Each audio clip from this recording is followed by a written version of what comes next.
Everyone, क्या हाल चाल सभी का स्वागत है बेटा मेरे चैनल पर। और इस पर्टिकुलर वीडियो में मैं आप लोगों को 6 से 7 पॉइंट ऐसे बताने वाला हूं जो बेटा लास्ट 30 डेज में आप लोगों को बहुत ज्यादा हेल्प करने वाले हैं। एक लाइफ सेवर वीडियो हो सकता है ये आप लोगों के लिए, तो मेक श्योर आप लोग एंड तक इसे अच्छे से देखिएगा, ठीक है।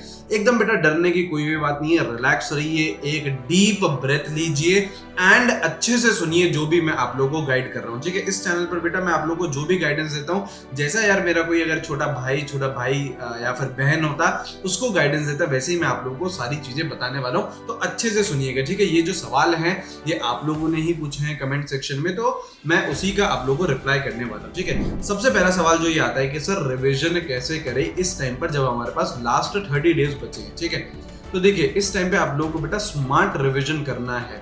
आप लोगों को रिवीजन करना है through short notes, through formula sheets. अगर मैं फिजिकल केमिस्ट्री की बात करूं तो ये सारी चीजें आप लोगों के टेलीग्राम चैनल पर अवेलेबल है, वहां पे जाइए, डाउनलोड करिए, उसका प्रिंट लीजिए और वहां से पढ़िए। और रिवीजन बेटा आप लोग ऐसे मत करो कि यार कॉपी खोल के बैठ गए, अपने नोट्स खोल के बैठ गए और एक एक चीजें पढ़ रहे हैं, नहीं। आप लोगों को बेटा मन में रिवीजन करना है। जब आप लोग का सवाल आएगा नीट 2024 में, तो बेटा आपके सामने कोई सी भी किताब नहीं होगी, आपको दिमाग में ही रिकॉल करना होगा कि यार कौन सा मुझे क्वेश्चन सॉल्व करना है और कौन सा मुझे इसमें फॉर्मूला लगाना है। तो आप लोगों को दिमाग में रिकॉल करना है, आपको बेटा आंखें बंद करनी है और उसमें रिकॉल करना है कि यार जैसे थर्मोडायनेमिक्स है, तो थर्मोडायनेमिक्स में मैंने पहले वर्क के बारे में पढ़ा, फिर हीट के बारे में पढ़ा, फिर फर्स्ट लॉ ऑफ थर्मोडायनेमिक्स आया, उसमें क्या फॉर्मूला था। इस तरीके से आप लोगों का प्रॉपर फ्लो होना चाहिए। और अगर कुछ चीज उसमें मिस कर रहे हैं तो डेफिनेटली आप लोगों के पास शॉर्ट नोट्स है, वहां से आप लोग रिकॉल कर सकते हैं, ठीक है। तो रिविजन आप लोगों को इस तरीके से करना है, शॉर्ट नोट्स का फुल बेनिफिट उठाइए। लिंक बेटा डिस्क्रिप्शन में, कमेंट बॉक्स में, टेलीग्राम पर सारे शॉर्ट नोट्स अवेलेबल है, ठीक है। दूसरा जो बड़ा बहुत मेजर सवाल ये आता है कि क्या कोई चैप्टर इस टाइम पर हम लोगों को छोड़ना चाहिए। तो देखिए यार एक बात समझ लीजिए, आप लोग जब नीट का एग्जाम देने जाते हो तो हर चैप्टर से एक ना एक सवाल तो आता ही आता है। तो मैं बिल्कुल भी ये रिकमेंड नहीं करूंगा कि यार आप लोग कोई सा भी चैप्टर छोड़ो। लेकिन फिर भी यार बहुत सारे बच्चे होते हैं जिनका सिलेबस अभी तक कंप्लीट नहीं हुआ होता है, तो सबसे पहले बेटा उन बच्चों को हाई वेटेज चैप्टर्स को टारगेट करना है। एक बार हाई वेटेज चैप्टर हो जाते हैं तो उसके बाद आप लोगों को दूसरे चैप्टर्स पर जाना चाहिए। तो आप लोग पूरा चैप्टर कोई सा भी मत छोड़ो, एटलीस्ट उसका जो शॉर्ट नोट्स के है वो रिवाइज कर लो। एटलीस्ट आप लोग को उसके में जो फॉर्मूलेज है वो आने चाहिए ना, ताकि बेटा अगर मान लो कोई इजी क्वेश्चन आ गया उस चैप्टर में से तो हमसे वो चीज मिस नहीं होनी चाहिए। तो पूरा चैप्टर आप लोग नहीं छोड़िए, कम से कम ऊपर से तो आप लोग को सारे चैप्टर के बारे में पता होना ही चाहिए, ठीक है। नेक्स्ट सवाल जो आता है कि सर मैं पीवाईक्यूज कितने साल के करूं। तो देखिए बेटा अगर मैं आइडियली बात करूं तो आइडियली तो आप लोगों को 25 साल के पीवाईक्यूज करने चाहिए थे, ठीक है। क्योंकि यार पीवाईक्यू से हम लोगों को पता है काफी ज्यादा पेपर आता है, 50-60% पेपर आप लोगों का पीवाईक्यू से देखने को मिलता है हर साल। अब हमारे पास इतना समय नहीं है, लास्ट के 30 डेज ही हैं, तो सर कितना अगर मैं पीवाईक्यू कर लूं तो सफिशिएंट रहेगा। तो लास्ट 10 ईयर्स के पीवाईक्यू करिएगा ही करिएगा, इसको बिल्कुल भी नहीं छोड़ना है।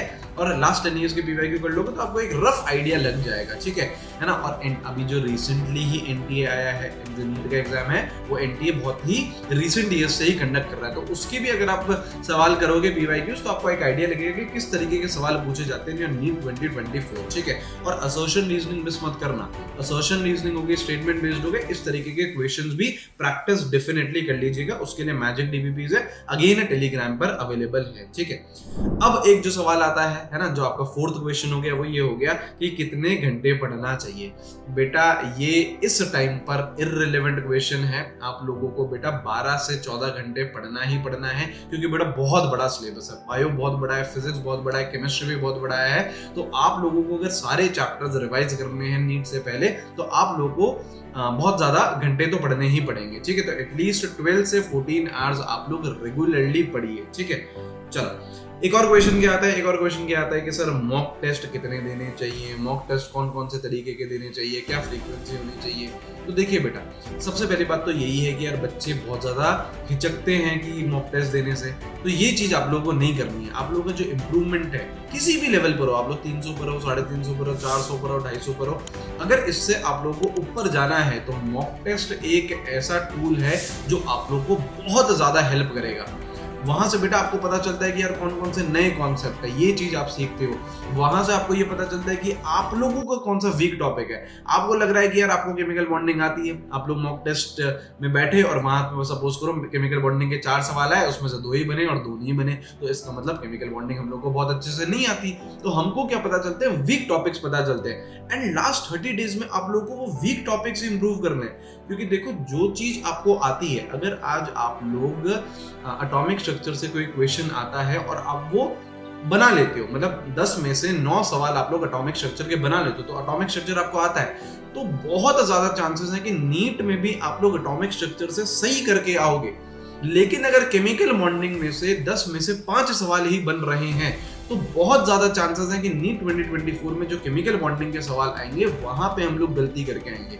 तो हमें पता कैसे चलेगा कि यार कौन से मेरे वीक टॉपिक है, कैसे पता चलेगा, जब आप मॉक टेस्ट दोगे, जब आप टाइम बाउंडेड अप्रोच में 200 मिनट में फिजिक्स, केमिस्ट्री, बायोलॉजी तीनों कंप्लीट करोगे, तब वो पता चलेगा कि यार हाँ जी यार ये चैप्टर मेरा वीक है, इसको मैं और इंप्रूव कर सकता हूँ, इसमें और क्वेश्चन प्रैक्टिस कर सकता हूँ और ज्यादा थ्योरी पढ़ सकता हूँ। तो मॉक टेस्ट आप लोगों को देने, फ्रीक्वेंसी क्या होनी चाहिए मॉक टेस्ट की।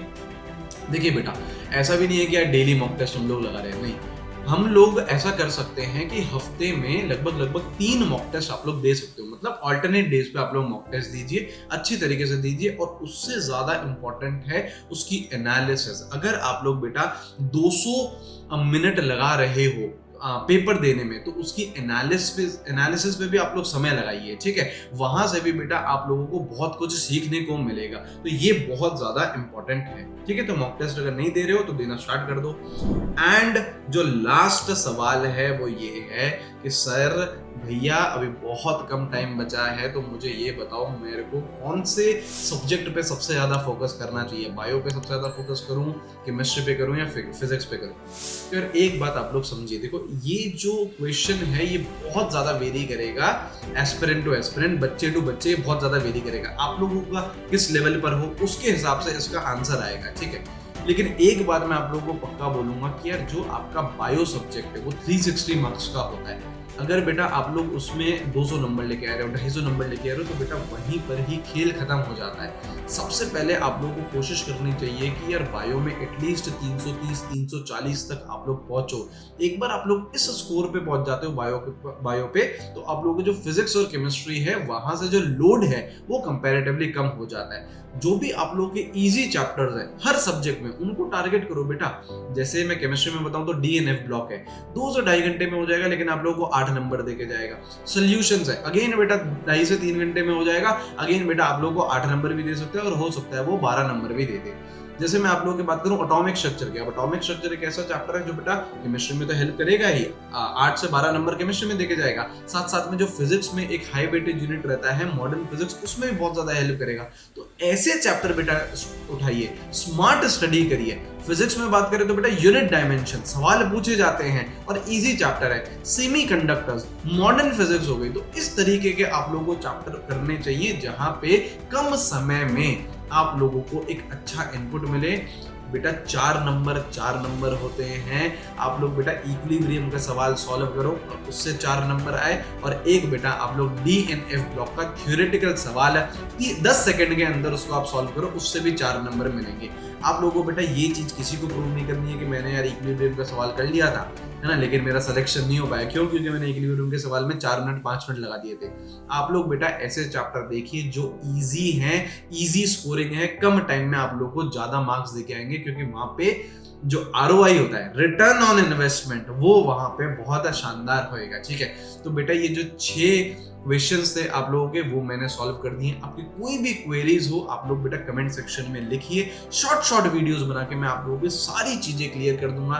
इन लास्ट 30 डेज में आप लोग अपने आप को अकेला मत समझो, आपका बड़ा भाई नितेश देवनानी आपके साथ में है और एंड तक साथ में रहेगा, ठीक है। और सिलेक्शन के बाद भी, सिलेक्शन के पहले भी, ठीक है, आप लोगों के साथ में ही खड़े हैं और खूब मेहनत करेंगे। ये चैनल आपका है, सब्सक्राइब करके रखो और इस वीडियो को अपने सभी दोस्तों के साथ शेयर करें, ठीक है। चलिए अच्छे से पढ़िए, have a great day, see you guys, bye bye.